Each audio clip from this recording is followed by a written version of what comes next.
এই ব্যাডার মনে হয় জন্মেরই ঠিক নাই, ভুল ইনফরমেশন দিয়ে ভিডিও বানাচ্ছেন যে রাতকে হচ্ছে মারছে কি সে, রাত মার খায় নাই, রাত ওখানে মেরে আসছে, ঠিক আছে?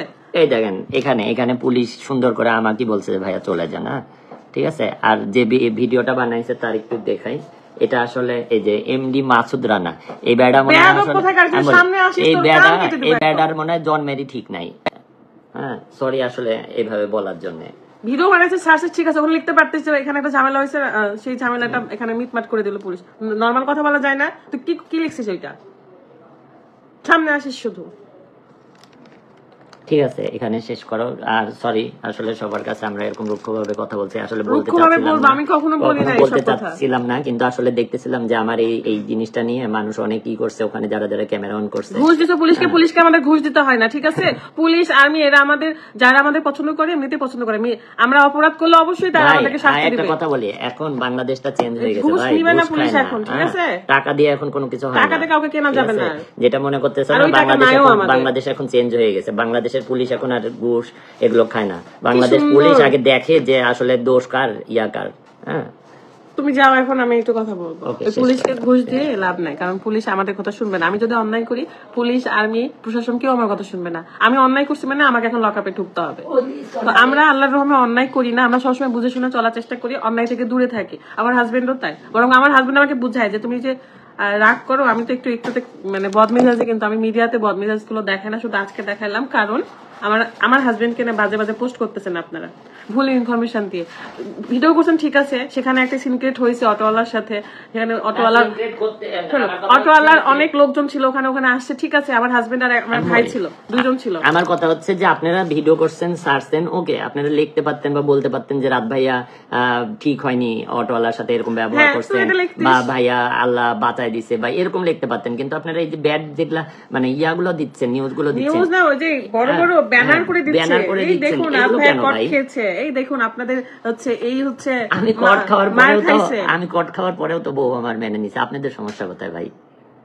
কট খাইছে কিসের কট রে? একটা মেয়ে নিয়ে ধরে দেখাইছ তো? আমি তো চাই যে ওই মেয়ে, হ্যাঁ তো দিবে, আমি খালি দেখবো যে সেই মেয়েটার যোগ্যতা আছে কিনা তোমার সাথে।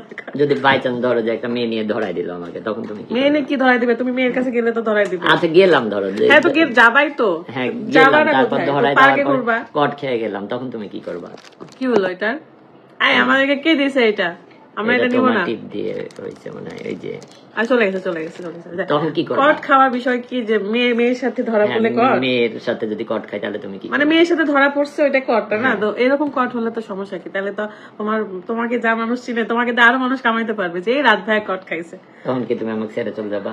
ছেড়ে যাবো কোনো মা? একটা ছেলে একটা মেয়ে তার মেয়ের সাথে মানে গার্লফ্রেন্ড থাকতেই পারে, এটা কোনো বিষয় কি? আছো ছেড়ে যাবো কেন? 9 বছর ধরে 10 বছর ধরে 9 বছরের সংসার 2 বছরের থাকতেই পারে। আমাকে তোমার মাঝে মাঝে খারাপ লাগতেই পারে, ভালো নাই লাগতে পারে, তো তুমি যাবে না?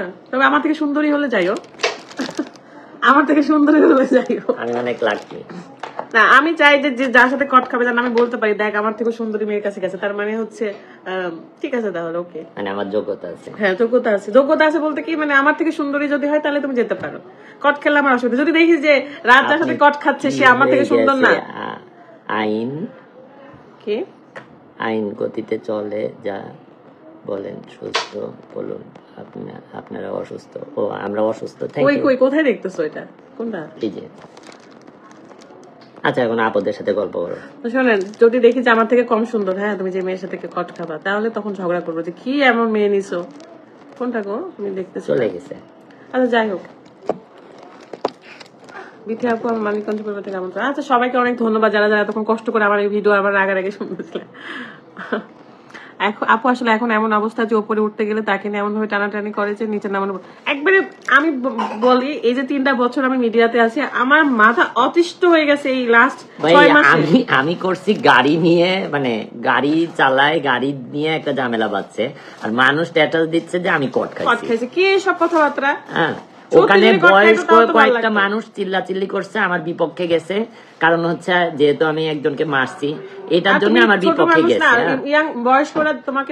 আর আমি পুলিশের হাতে উঠাই দিতে চাইছি, এই কারণে ওনারা খেপে গেছে যে আমি বারবার করে আপনাদের মানে ওনারা আমাকে অনেকবার করে বলছে বাদ দেন, মাফ করে দেন, কিন্তু আমি চাইছিলাম কি যে না, এটার একটু শিক্ষা হওয়া দরকার, কারণ ওই মোড়টাতে এর আগে অনেকজন মারা গেছে, অনেকজনের ক্ষতি হয়েছে। এই কারণে আমি চাইছি যে না, এটার একটু আসলে শিক্ষা হওয়া দরকার। যেমন আমাদের শালবাগানের এই যে শালবাগান মোড়ে, আমাদের মোড়টাতে সবাই উল্টা পথে আসে, এটারও কেউ ব্যবস্থা করে না।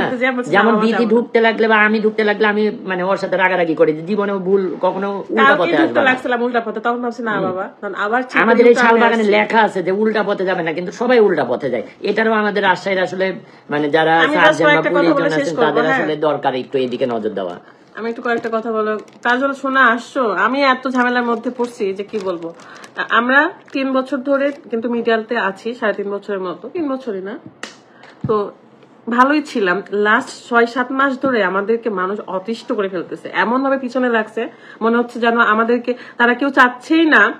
হেটার্সরা খুব কম, কিন্তু মনে হচ্ছে যে হেটার্স গুলো আছে তারা খুব স্ট্রং, মানে হয় না যে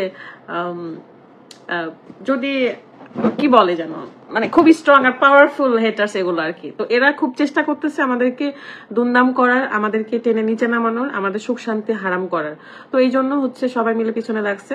আর শুধু কোনো একটা ক্লু পাইলেই হলো, খালি একটা উছিলা হইলেই হলো যে ভিডিও করবো আর ছাড়বো আর লিখবো যে এই দেখুন আপনাদের ফারহানা বিথি না হলে রাত এরা হচ্ছে কি করছে বা কি হয়েছে। এর আগে আরেকটা, আমি ওই টপিক নিয়ে পরে কথা বলবো, যে একটা ছেলে কিভাবে কোর্টের একটা এমপ্লয় হয়ে, মানে কি বলে, রাজশাহী কোর্টের মধ্যে চাকরি করে, কিন্তু ওই কি বলে যারা হচ্ছে এর সাথে থাকে, রাত উকিলদের সাথে থাকে, উকিলদের সাথে থাকে যারা কাগজপত্র ঢোয়ায় না, কাগজপত্র এনে টেনে দেয়, ওদেরকে যেন কি বলে।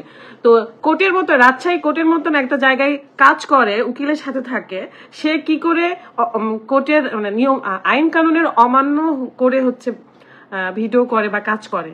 হ্যাঁ, আমি এই বিষয় নিয়ে পরে কথা বলবো, তাকে পরে দেখছি, কারণ সে অনেক ধরনের ভিডিও বানাইছে আমাদেরকে নিয়ে। সে কিন্তু ভিতরের ভিডিও বানাইছে, কোর্টের একদম যেটা আইন বিরোধী সেইভাবে কিন্তু ভিডিও বানাইছে, কিন্তু অথচ সে কিন্তু উকিলের সাথেই থাকে। কিন্তু আমি কিছু বলি নাই যে ঠিক আছে ওকে ফাইন, কিন্তু ভাষা, কথাবার্তা, চালচলন খুবই জঘন্য ছিল। ওই টপিকটা নিয়ে পরে কথা বলবো, কারণ আপনারা রিসেন্ট হয়তো একটা ভিডিও দেখেছেন যে রাতকে ধরেছিল, রাদের কপাল দিয়ে রক্ত বের হচ্ছে। কিন্তু এই ঘটনাটা কেন ঘটেছিল, এই ঘটনা নিয়ে আমি জীবনও মুখ খুলি নাই, কিন্তু খুলবো, সময় মতো খুলবো। ওই টপিকটা তার আগে কি মানে প্রমাণ কিছু, আবার কিছু মানুষ জেলেও গেছে, প্রমাণ সব আছে। তারপর তুই যার হয়ে করছিস ভিডিও, তার যে উকিল ছিল, সে উকিল যখন বুঝেছে যে তারা মিথ্যা কথা বলেছিল, এই জন্য ওই উকিল ছেড়ে দিছে ওদের কেস দিয়ে, সব প্রুফ আমাদের হাতে হ্যান্ড ওভার করছে। যা ওপেন বলে দিলাম, সত্য কোনোদিনও চাপা থাকে না। কিছু ভাই ব্রাদার ভালো ভালো যাদেরকে আমরা ভাই ব্রাদার বলি, অনেকে ভিডিও বানাচ্ছ, তাদের রিকোয়েস্ট করবো যে ভাইয়া এইভাবে ভিডিও না বানায়, একটু ডাইরেক্ট নাম উচ্চারণ করো যে এটা, বা নাম উচ্চারণ করো। মানে যদি তুমি ছেলে মানুষ হয়ে থাকো, মানে এখন আমার মানে অনেকদিন ধরে কোন রাগ ঝাল দেখাই না কেন জানো, আমার একটা মেয়ে আছে, আমাদের ফ্যামিলি আছে, আমার বাপ মা, আমার মা নাই, আমার বাপ আছে, আমার ভাই বোন সব আছে, আমার শ্বশুর শাশুড়ি ননদ দেবর চাচা শ্বশুর। তুমি যদি কখনো লাইভ দেখে থাকো ভাইয়া, তাহলে তোমাকে আমি একটু বড় ভাই আমি সম্বোধন করছি বড় ভাইয়া বলে। তো বড় ভাইয়া, যদি তোমার যদি সাহস থাকে, তুমি যদি ছেলে মানুষ হয়ে থাকো, হ্যাঁ, তাহলে নাম উচ্চারণ করে। হ্যাঁ, মোহরি। এই যে রাজশাহী কোর্টের এক মোহরি আছে, ওনারও জব নিয়ে আমি কাজ করতেছি খুব রিসেন্টলি, ওনার মুখোশ খুলবো আর উনি যে কি চাকরি করে সেটাই আপনাদেরকে দেখাবো। রাজশাহী কোর্টের মোহরি হয়ে উনি হচ্ছে আমাদের পার্সোনাল একটা বিষয় নিয়ে ওই উদ্ঘাটন করে হচ্ছে ভিডিও বানাইছে। এত বড় সাহস, তুই কোর্টের আইন অমান্য করে কাজ করছিস, তুই কি ছাড় পাবি মনে করছিস? প্রশাসন তোক দিবে।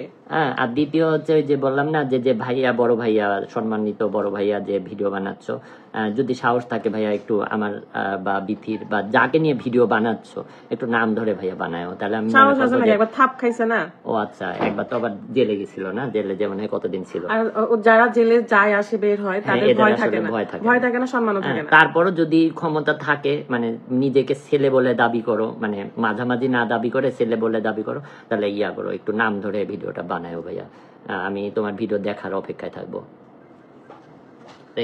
লাস্ট 6 মাসে আমাদের পিছনে মানুষ অন্যরকম ভাবে লাগছে, মনে হচ্ছে যেন আমরা কি ভুল করছি। আমরা কিন্তু নর্মালি চলি, আমি বিশেষ করে আমি খুবই নর্মালি চলি ভাই। আমি আজকে যদি চা খাই লাল চা সেটা দেখে, যদি পান্তা ভাত খাই সেটা দেখে, যদি মাংস বিরিয়ানি বুফেতে যাই সেগুলো দেখে, কারোর পিছনে লাগি না, কারোর সাথে যাই না, কারোর সাথে হচ্ছে মিশি না, চলি না, ফিরে না, কিচ্ছু না। আমার একটা টিম একটা আছে, সেটাতে আমি শুধু হচ্ছে সেই টিম গুলোর মানুষ আমার সাথে থাকে, সেই টিমে আমার বন্ধু আছে, আমার ভাই আছে। আমরা সামনে গ্রুপ একটা ট্যুর দেবো, এখন কোথায় ট্যুর দেওয়া যায় আপনারা একটু সাজেস্ট করবেন। ট্যুর মুর এখন দেব না, আমি মেজাজ খারাপ। না কেন ট্যুর করবো না? যারা আমাদের নিয়ে জ্বলবে তাদের জন্য এই ট্যুরটা হবে। কেন না জ্বলবে? কেন? মানুষ কি ন্যায় অন্যায় বুঝে না? কেন কি এমন হয় আমাদেরকে নিয়ে? সমস্যা কি আপনাদের? যদি ভিডিও দেখতে ভালো না লাগে, আমার কথা হচ্ছে আমাদেরকে নিয়ে যাদের সমস্যা, যেগুলা প্রবলেম বা যেটা আপনাদের কাছে ভালো লাগছে না, ভাই আমাদের সামনাসামনি আসেন না, এসে বসেন না, বসে বলেন যে রাত এটা তোমার প্রবলেম, বিথি তোমার এটা প্রবলেম, এগুলা করো না। বিশ্বাস করেন আপনারা ভাইয়ারা, আমাদেরকে নিয়ে মানুষ এত নোংরা কথা বলে, তারা যখন আমাদের সামনে আসে তাও আমরা ভাইয়া ভাইয়া করে কথা বলি, আপু আপু করে কথা বলি, কিন্তু আমরা জানি যে তারা হচ্ছে আমাদেরকে নিয়ে বাজে কথা বলছে, বাজে ভাবে ভিডিও বানাচ্ছে, তারপরও আমরা সামনে যে ভাইয়া ভাইয়া এভাবে কথা বলি। সরাসরি এসে আমাদের সাথে কথা বলেন। আপনারা কি চান? আমরা ঝামেলা পছন্দ করি না দেখে কিন্তু ঝামেলা করি না, কারণ আমরা ভালো মতন এই দুনিয়া, কারণ আমরা হচ্ছে সুন্দর মতো এই লাইভে আসছিলাম, সুন্দর মতো আপনাদের সাথে কিছু গল্প করে শেষ করে দাও।